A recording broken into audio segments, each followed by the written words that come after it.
درود پڑھ دیں محمد و آل محمد. سب یاد.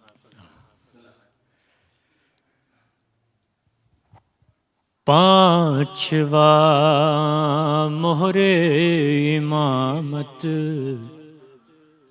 کا نگیں پیدا ہوا. پانچواں مہر امامت کا نگیں پیدا ہوا. سید سجاد کے گھر جانشین پیدا ہوا. سید سجاد کے گھر جانشین پیدا ہوا.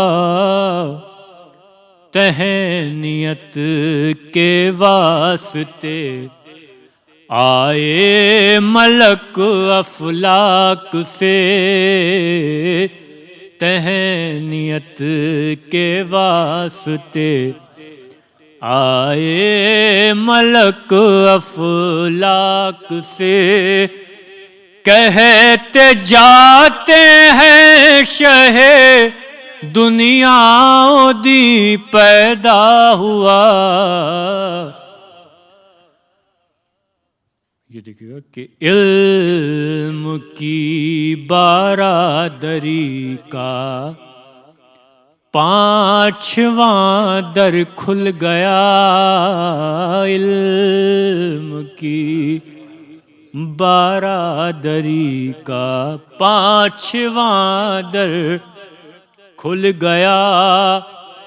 سید سجاد کا مسند نشین پیدا ہوا. صلی اللہ محمد. سید سجاد کی سید سجاد کا مسند نشین پیدا ہوا. یہ میری حسرت ہے جب جاؤں در باقر پہ میں. یہ میری حسرت ہے جب جاؤں در باقر پہ میں. دوں صدا بے ساختہ مولا دین پیدا ہوا. دوں صدا بے ساختہ مولا دین پیدا ہوا. اور گونج میں صلی اللہ کی کہتے ہیں جنو ملک. گونج میں صلی اللہ کی کہتے ہیں جنو ملک. شہر بانو مرحبا بیٹا حسین پیدا ہوا.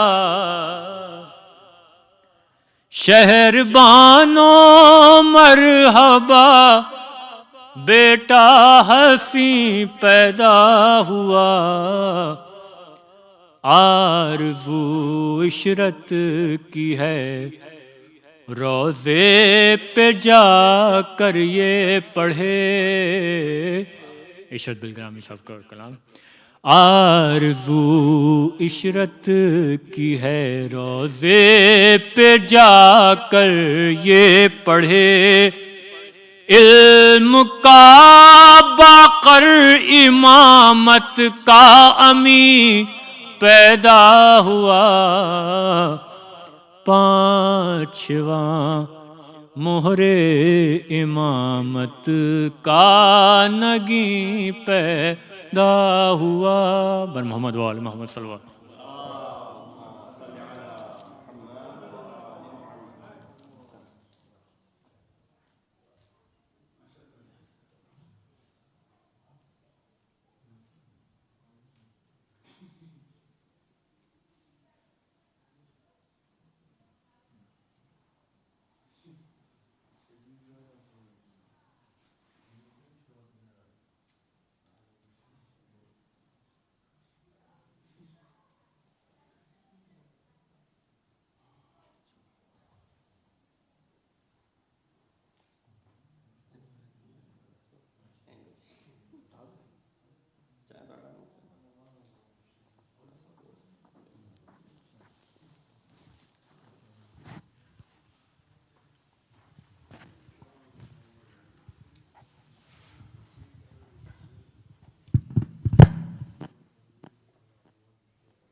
صلوا على محمد وآل محمد.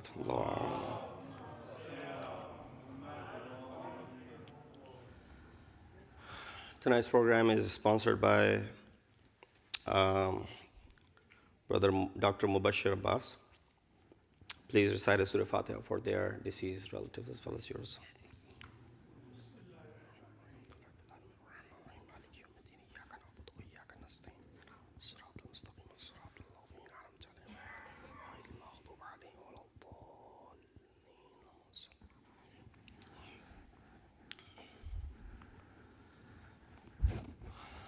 أعوذ بالله من الشيطان الرجيم. بسم الله الرحمن الرحيم. الحمد لله الذي قصرت عن رؤيته أبصار الناظرين وعجزت عن نعته أوهام الواصفين. الحمد لله رب العالمين. الصلاة والسلام على أشرف الأنبياء والمرسلين خاتم النبيين أبي القاسم محمد وأهل بيته الطيبين الطاهرين المعصومين الذين ذهب الله عنهم الرجس وطهرهم تطهيرا.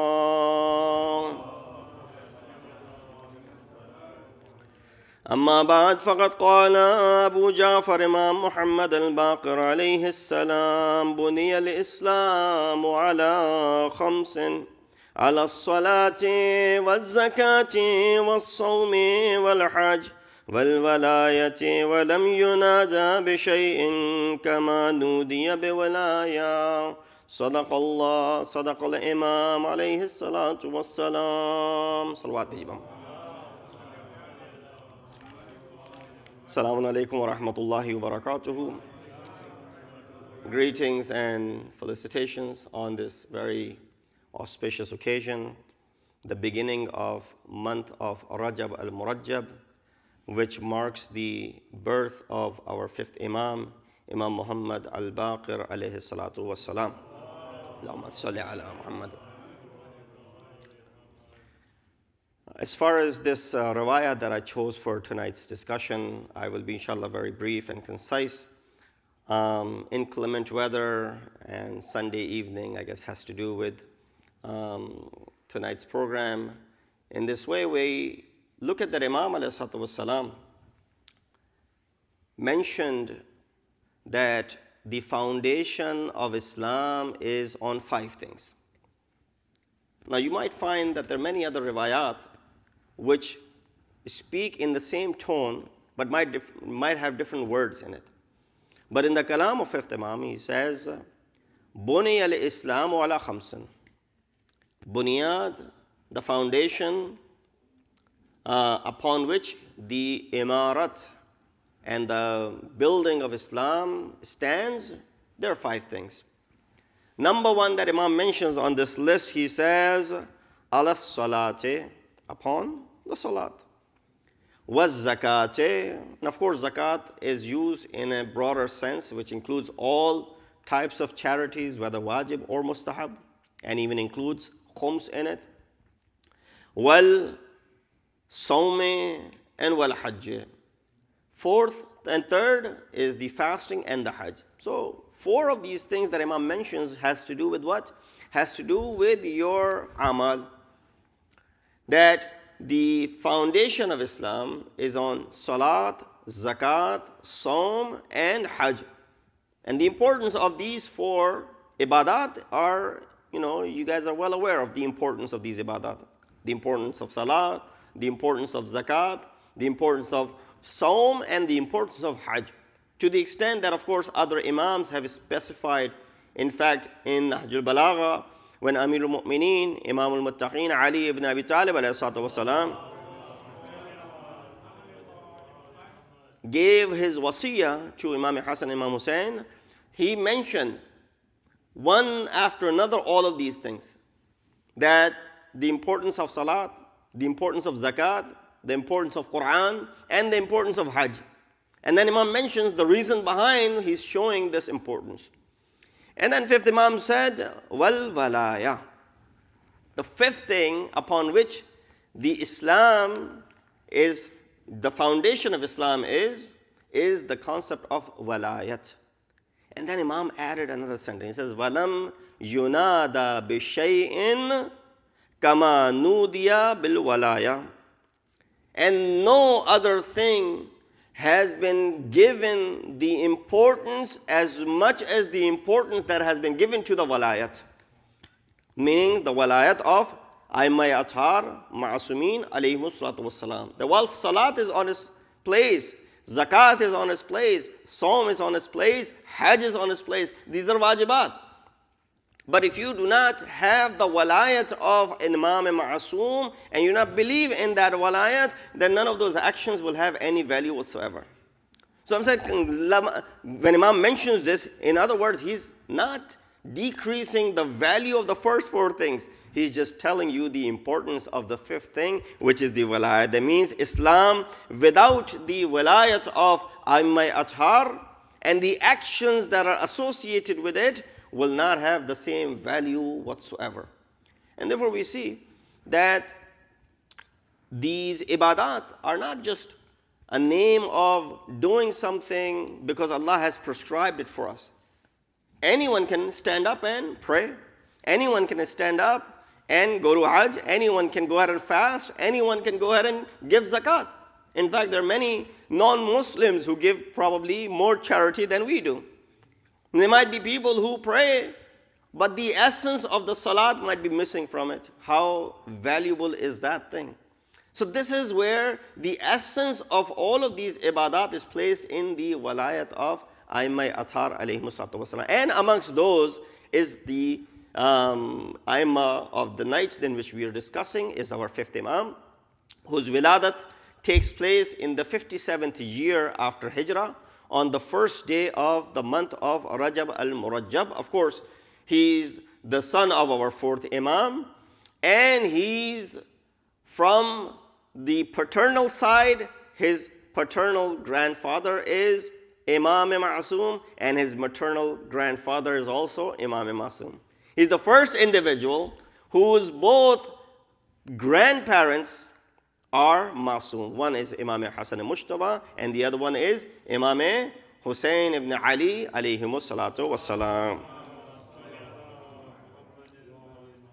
So here, what I wanted to mention, the importance of this Imam to the extent that Allah subhanahu wa ta'ala, because anything that Prophet does, he does not do out of his own. The ayat of Quran says what? وَمَا يَنْتِقُ عَنِ الْهَوَىٰ. Anything that Prophet does is the command from Allah subhanahu wa ta'ala. So that means if any action or amal or kalam is being uttered by the Prophet, it is through the directions of Allah subhanahu wa ta'ala. Now let me explain this to you. An unusual demand of the Prophet. And usually I say because all of his actions are directed by Allah subhanahu wa ta'ala.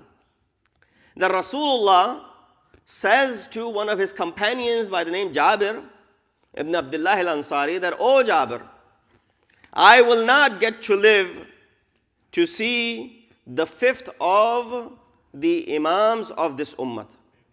But O Jabir," and Riwayat says this. He says, "Qala ya Jabir, balligh shi'ati anni as-salam wa awallimuhum annahu la qira." This is from our fifth Imam first.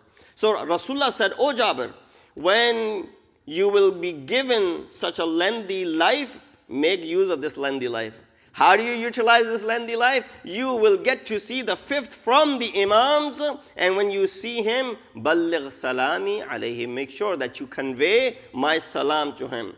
My question was that none of Prophet's actions are without the direction of Allah subhanahu wa ta'ala. This action thus also falls in the category where Prophet is conveying his salam to fifth Imam through the directions of Allah subhanahu wa ta'ala. And Jabir, of course, has gone blind at that time and he has difficult time locating, but in fact he finds Imam, and when he finds Imam, he conveys this salam of Rasulullah to Imam.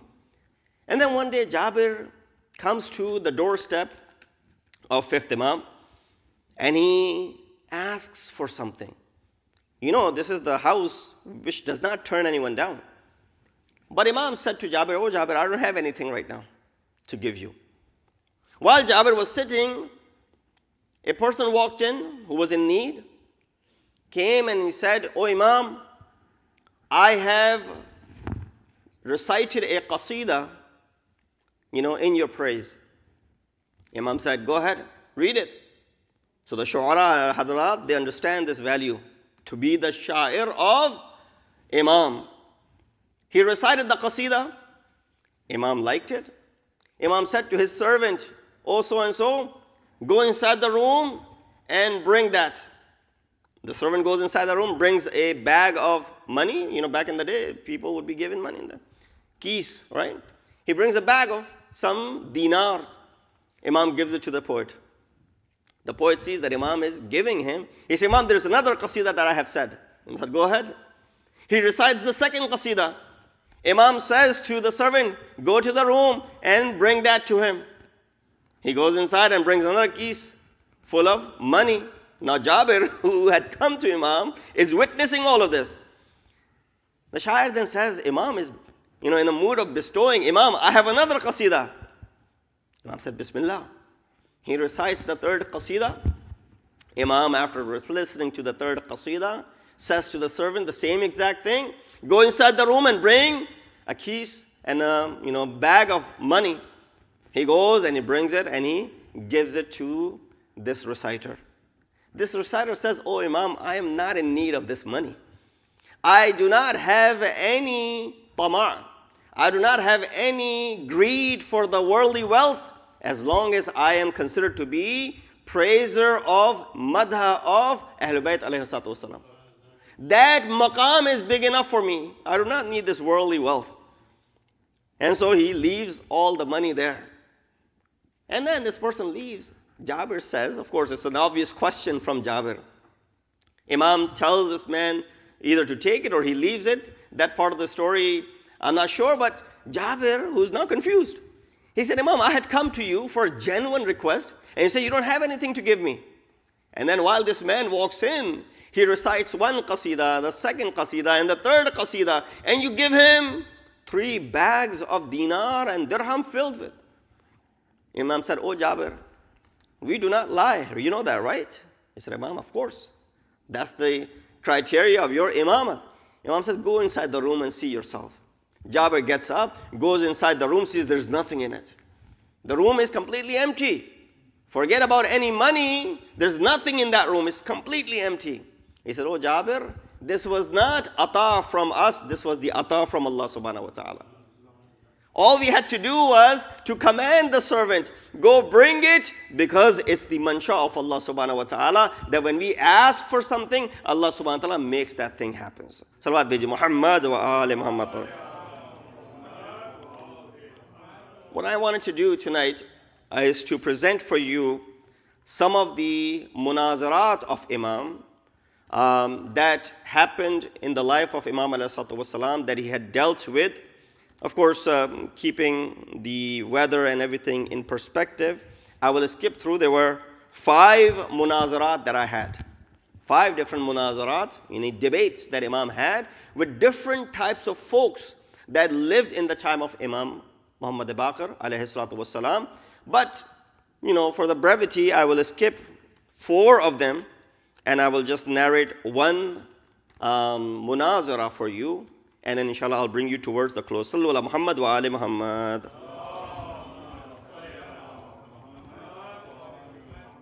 So there was a debate that took place between Imam and a person by the name Al-Mughira ibn Sa'id al-Ajali. This man, Mughira, who lived in the time of our 5th Imam, he lived in Kufa, and then he had come to see Imam alayhi salatu wasalam. It was amongst those figures, those people who wanted to make a name for himself and was after creating some sort of fitna behind it as well. He came to Imam and suggested, Ma'asumeen Imams, they assumed their imamat at young age. But 5th Imam was not young when he assumed the responsibility of imamah. For example, if you look at the 9th Imam, he was merely 8 years old. If you look at the 10th Imam, he was merely 8 years old. They were not that old when they became imams. Or Imam of our time, when his father passed away, he was only 5 years old. So you look at the age 5, 8, and 10. But this is not the case with Imam, 5th Imam. He was born in the year 57, and the Shahadat of 4th Imam is in the year 95. I'll let you do the math. Imam is 38 years old at the time of the Shahadat of his father when he assumes the responsibilities of Imamat. That's an age of a grown-up. In fact, for laymen, it's that when you get to the age of 40, your rushd kamil has taken place. Meaning, from physically, you're already at the age of bulugh, but bulugh aqli has already happened at the age of 40. So Imam is close to 40 years old. But again, he's Imam, so age doesn't really factor in. But still, there were people who thought that they can go ahead and be manipulative with imams. So this guy comes, Al-Mughayra ibn Sa'id Ajali, and he suggested to Imam that why don't you make an announcement that you have absolute ilm ghaib. It's a relevant issue because this might be the belief of some folks today as well, that Imam Masoom has all the ilm. Imam Masoom has absolute ilm ghaib, meaning they have the ilm of the unseen. Now, of course, their ilm is so much which you and I cannot comprehend. So let's get that out of the way. We cannot comprehend the level of the ilm of imams, but their ilm is nothing in front of the ilm of Allah subhanahu wa ta'ala. Right? That's why Hadith Mi'raj, when Prophet of Islam, Hazrat Muhammad Mustafa sallallahu alayhi wa sallam, he ascended to the heavens and he had a conversation with Allah subhanahu wa ta'ala. We don't know the kayfiyat of conversation. All we know that Rasulullah spoke to Allah in a sound and a voice which was familiar to him. He heard a voice from behind the curtains which was familiar to him. And he mentions that as if I heard the voice of Ali ibn Abi Talib alayhi salatu wasalam. But that could be primarily because Allah has to inculcate this message to the Prophet in a sound. So what better sound than the sound of to the beloved, to someone who is the beloved of Rasulullah. But when Rasulullah heard, Allah subhanahu wa ta'ala asked a few questions. This riwayat is entirely there in the book called Al-Irshad al-Daylami. Irshad al-Daylami narrates the entire hadith of Mi'raj. Allah subhanahu wa ta'ala asked, Ya Ahmad, because the name of Prophet over there is Ahmad. His name on the earth is Muhammad. He said, Ya Ahmad, هل تدري بأي وقت يتقرب العبد إلى المعبود أو إلى الله? Oh Ahmad, do you know when my servant is closest to me? Now Rasulullah, if you were to ask this question, if someone asked you, you might say, I don't know. But if you ask to Maulana does not want to say, I don't know. He does not want to look bad. He'll make up something if he does not know. And this is a simple enough question. You can go ahead and make some tawilat that when are we close to Allah subhanahu wa ta'ala? So I'm sure every single one of you would have an answer for that. You'll somehow think about it and give an adequate answer for it. Even if it's right or not, that's another story. But you can come up with some sort of answer, right? But imagine if you were sitting in front of Marja Taqleed and this question was asked, what would you respond? He said, Qibla, Maulana, Ayatullah, Marja, you are definitely more knowledgeable than us. Please go ahead and inform us. Instead of us speculating, you go ahead and tell us. Wouldn't you do that? So let's say, imagine we are in the presence of this great alim, this faqih, this Marja Taqleed. He's sitting over here and we're all sitting in front. And because he's having this conversation, he asks you a question. When do you think Allah is closest to his servant? Now you might have an answer, but you will relate back to the marja. that you are sitting here. Why would you need our answer? Has it ever happened to you that you're sitting in a gathering and there's a scholar there of ilm-e-deen, for example, and someone asks a religious mas'ala, and then someone else starts answering? What do you say to them? So, bhai, let the alim answer it. If I needed an answer from you, I would have asked you. Let the alim, the scholar in this field, go ahead and answer this. Or for example, we're sitting in front of, let's say there's a conference of doctors. And we are asking questions regarding certain medical illnesses. And then I jump in. I'll answer this. Maulana, this is not your field. You're not a physician. With all due respect, you're alim-e-deen. Stick to your ilm. Don't intervene in, medical science. What do you know about medical science? This is a complicated issue. So you want expert to answer. Now, when you want the expert to answer, does that mean that you may not have an answer? You may have an answer, but you want expert to answer this. This whole muqaddamah was for this case. That when Rasulullah was asked this question from Allah subhanahu wa ta'ala, "O Habib, O Ahmad, when is my servant closest to me?" Rasulullah could have given an answer. But he is in the bargah of Allah subhanahu wa ta'ala. He does not want to open up his mouth in front of Allah. He said, "La adri." He did not say, "I don't want to answer." He said, "I don't know." And then he said what? Allah subhanahu wa ta'ala, your knowledge is above and beyond my knowledge. I'd rather have you give me the response to this. So Allah subhanahu wa ta'ala said, إِذَا كَانَ جَائِعًا أَوْ when my servant is empty stomach and when he's in the state of sajda, he's closest to me.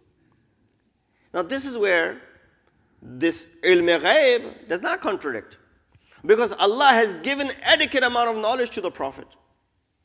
And Prophet has transferred this knowledge to Imams. The knowledge of all the Imams is equal. You can't say the ilm of Imam Ali is more than the ilm of Imam al-Baqir. No. They all have similar amount of ilm. Yes, but there's a respect that is different. That's why we consider Amirul Mu'mineen to be superior. Why? You have a father and you have a son. Both may be PhDs, but the son still has to respect the father. So there are maratib of that sort. But the ilm, all of them have the similar ilm. Why? Awwaluna Muhammad, Awsatuna Muhammad, Akhiruna Muhammad, wa kulluna Muhammad. So the first one is Muhammad. Why? His name is Muhammad Mustafa. The middle one is Muhammad. His name is what? Muhammad al-Baqir. The last one is Muhammad. His name is what? Muhammad al-Mahdi. Ajjalallahu ta'ala farajahu sharif. So all of them are Muhammad from that aspect. When it says all of them are Muhammad, means that all of them possess the same amount of knowledge. So Imam said to this person, Al-Mughira, Mughira said, "Imam, why don't you go ahead and declare that you have absolute ilm-e-ghaib and announce that you want to make me also give me some sort of position as well." So he was really after his own positioning. He wanted to gain some sort of governorship or something from Imam. And in the process, he was doing what is called trying to butter up Imam. Imam, why don't you go ahead and declare that you have ilm mutlaq and also give me this position as well. Imam responded that this person goes to, so Imam alayhi responded to him. And Imam said this to his companions regarding this person. Listen to what Imam has. Sallu ala Muhammad wa ala Muhammad. Imam first and foremost scolded him and then made him leave. He left, but he did not want to give up. So this person goes to Abu Hashim Abdullah ibn Muhammad Hanafiya, who was the grandson of Amirul Mu'mineen from the children of Muhammad Hanafiya. Unfortunately, there were many simple-minded people at that time who, when they are suggested with these sort of things, they fall victim to it. Imam ﷺ said this regarding him. He said, "La'anallahu ala Mughira ibn Sa'id kana yakdhibu alayna." May Allah's curse be upon Mughira the one who's suggesting that we should go ahead and declare ilm mutlaq or ilm ghaib, he is kadhib, and you should not associate with such an individual. You know why Ma'sumin were so open to squash these sort of ideas? So that no one remains ambiguous that there is a possibility of such thing to happen. You know, today, someone might say the same thing. Imam squashed it completely, saying, yes, you can't comprehend our level of ilm, but you cannot compare our ilm with the ilm of Allah subhanahu wa ta'ala. Salawat ala Muhammad wa ali Muhammad. I'll conclude with some words of wisdom from Imam. That Imam was equipped with great amount of knowledge. Now, when we call him Baqir or ilmin Nabi, does that mean he has more knowledge than the sixth Imam? No. As I said, all of them have the same amount of knowledge. If he's becoming Imam at the age of 38, does that mean the ninth Imam who becomes Imam at the age of 8 has less knowledge? No. They have the same amount of knowledge. But he gets the title of what? Baqir ilmin Nabi, the one who split the oceans of knowledge of Rasulullah. Meaning Rasulullah left all of this knowledge. The one who opened it up, split it open, his name was given as Baqir. This is the Imam. But with ilm alone is not enough. You know, you and I can go out and gain as much knowledge as possible. In fact, every day we're learning. You can have multiple doctorate degrees. You can have multiple master degrees. You can have any degrees as you want. But there's one sifat and one trait that has to be along with the ilm. That sifat is the sifat of hilm. Ilm along with the hilm. What does that mean? Knowledge along with forbearance, along with burdbari. Yani a person who gains this knowledge, you and I gain it. Ma'sumin don't gain it. They acquire it. They are given by Allah subhanahu wa ta'ala. This is ilm ladun. You know how quickly sometimes ilm can make you arrogant? That could happen. It cannot happen to Imam and Ma'sum because they're infallible. But still look at the level of hilm and the forbearance is displayed by Imam and Ma'sum. So one of the traits of our fifth Imam was that along with the ilm that he possessed, he was also halim and forbearing. So a Christian man insulted Imam by calling him Baqar, right? Made fun of his name. Imam, with a smile on his face, responded and said, you might have mispronounced my name. My name is not Baqar. Instead, my name is Baqir. The man said, look, there's no effect of my words onto this man. I gotta continue to try. Then he said something which none of us will compromise. He insulted Imam's mother. When he insulted Imam's mother and the honor of the mother of Imam, he saw that Imam responded back in the same exact way. Imam said, if my mother had what you are suggesting, then I ask Allah subhanahu wa ta'ala to forgive her. But if my mother did not have what you're suggesting, meaning you're slandering her, then I ask Allah subhanahu wa ta'ala to forgive you for the mistake that you're making. This is called the level of hilm, burdubari, and patience and forbearance. Salawat ala Muhammad wa ali Muhammad. 5 points, quickly, and we'll conclude. One of the pearls of wisdom that we find from fifth Imam, and many of these ahadith were narrated by Jabir as well, that Imam Sallallahu Alaihi Wasallam mentioned that he said 5 points, make them to be part of your life. First point that Imam mentioned, he said, if you are oppressed, don't oppress others. What do you see in the world?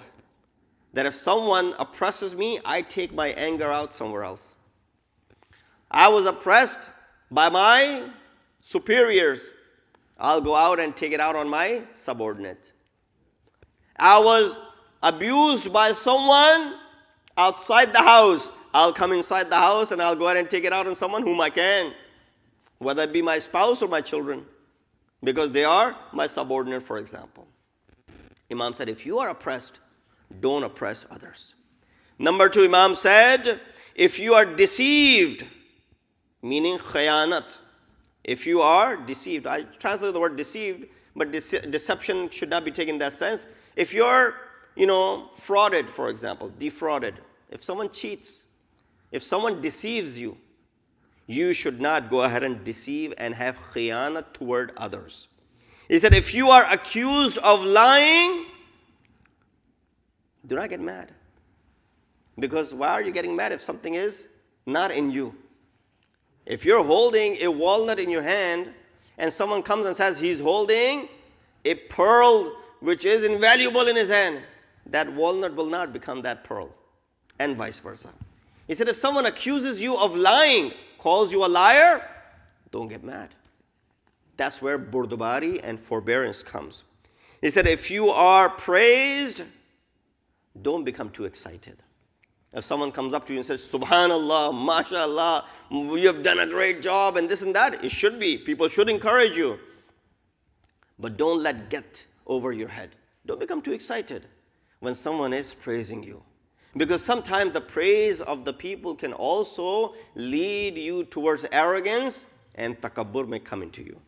And then lastly, Imam said, if you are criticized, someone goes ahead and criticizes you, then don't take that criticism out and lose everything that you have in your possession. A lot of time what you see is that we have the thinnest of the skin.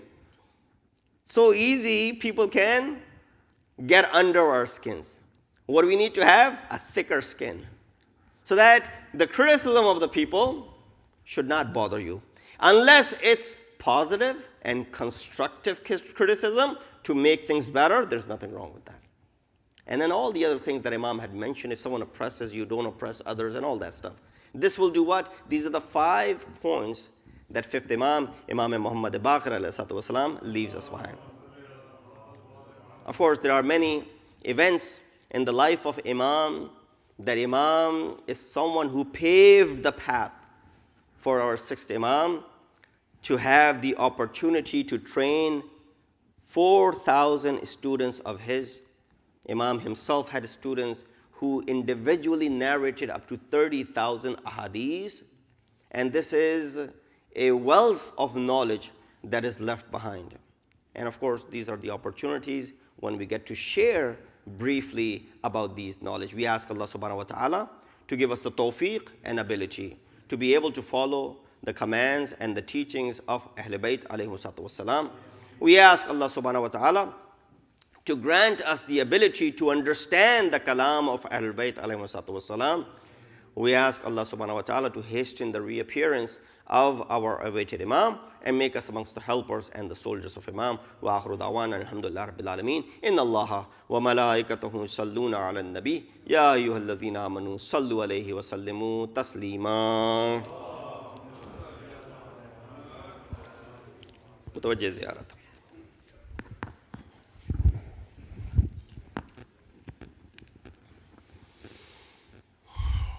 Assalamu alaikum ya Rasulullah, assalamu alaikum ya Nabi Allah, assalamu alaikum ya Amir al-Mu'mineen, wa Sayyid al-Wasiyyin.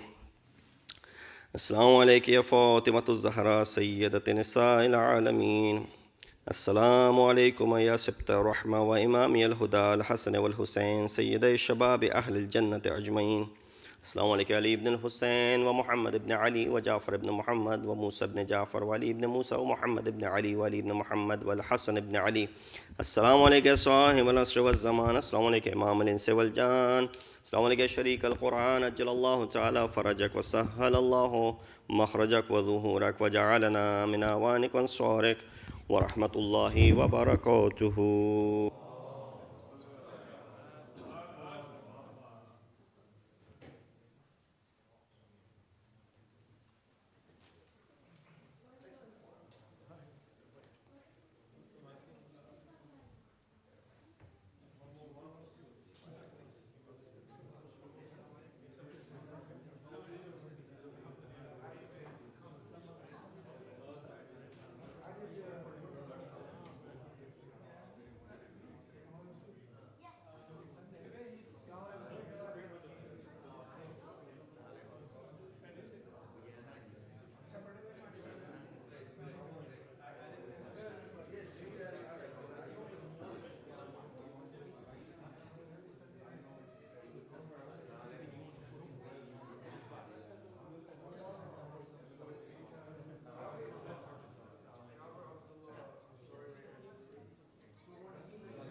symbolize something.